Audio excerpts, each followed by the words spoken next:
महाभारत में एक कथा प्रचलित है जो कि एक ऐसी ऋषि की है जिन्होंने अपनी ही पुत्री के साथ संबंध बनाए, इस तरह से कहा जाता है।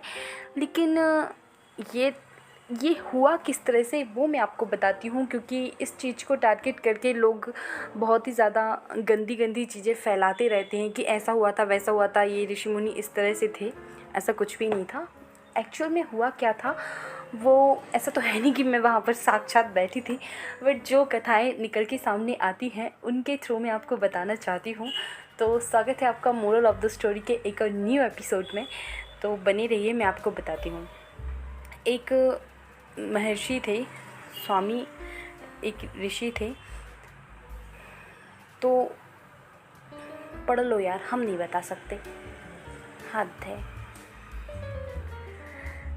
अब देख लो, हमने जितना वॉइस ओवर किया पूरा निकल गया, पता ही नहीं है क्या चलता रहता।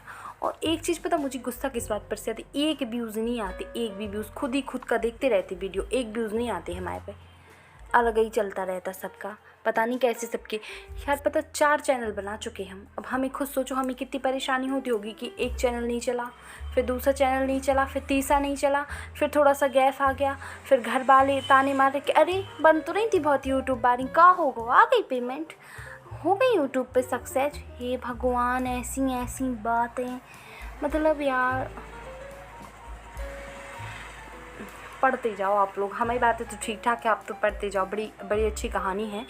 हुआ ये था कि ऐसा कुछ नहीं था कि इस तरह से उनकी पुत्री इस तरह से थी कि ऋषि मुनि भी अलग ही लेवल के प्राणी थे। वो अपना शुक्राणु जो था वो कहीं जंगल में तपस्या करने चले गए थे और उन्होंने अपना शुक्राणु एक कौवे को पीपल के पत्ते पर रख के भिजवा दिया और उसके ऊपर एक बाज ने झपट्टा मारा, सब कुछ ख़राब कर दिया और नदी में फेंक दिया।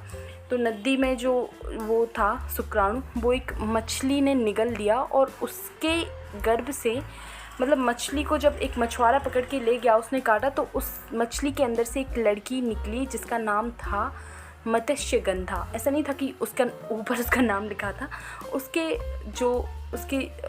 बॉडी से जो है वो मछली की दुर्गंध आती थी, तो इसलिए उसका नाम मत्स्यगंधा रख दिया गया था। तो फिर इधर क्या हुआ कि जो ऋषि पाराशर थे, जब वो तपस्या करके लौट रहे थे तो उन्होंने उसी मछुआरे से मदद मांगी और वो उसके घर पर गए होंगे। उन्होंने उनकी लड़की को देखा और वो उस पर मोहित हो गए। हालांकि उनको ये बिल्कुल नहीं पता था कि ये हमारी ही बच्ची है। और इस तरह से नदी पार करवाने के लिए मत्स्यगंधा गई ऋषि के लिए और उन्होंने बोला कि देखिए मुझे आप बहुत ज़्यादा पसंद हो और मैं आपके साथ प्रेम संबंध स्थापित करना चाहता हूँ। तो हुआ ये कि उन्होंने कुछ शर्तें रखी कि मेरा कौमार्य जो है वो भंग नहीं होना चाहिए और ये मेरे बदन से जो भी है स्मेल है ये अलग हो जाए। और बाद में जो है यही लड़की, ये सब हो गया। उसके बाद इस सब के बाद ऋषि से इस बच्ची से भी एक पुत्र का जन्म हुआ जिसका नाम कृष्ण द्वैपायन था, जो कि वेद व्यास के नाम से प्रसिद्ध हुए।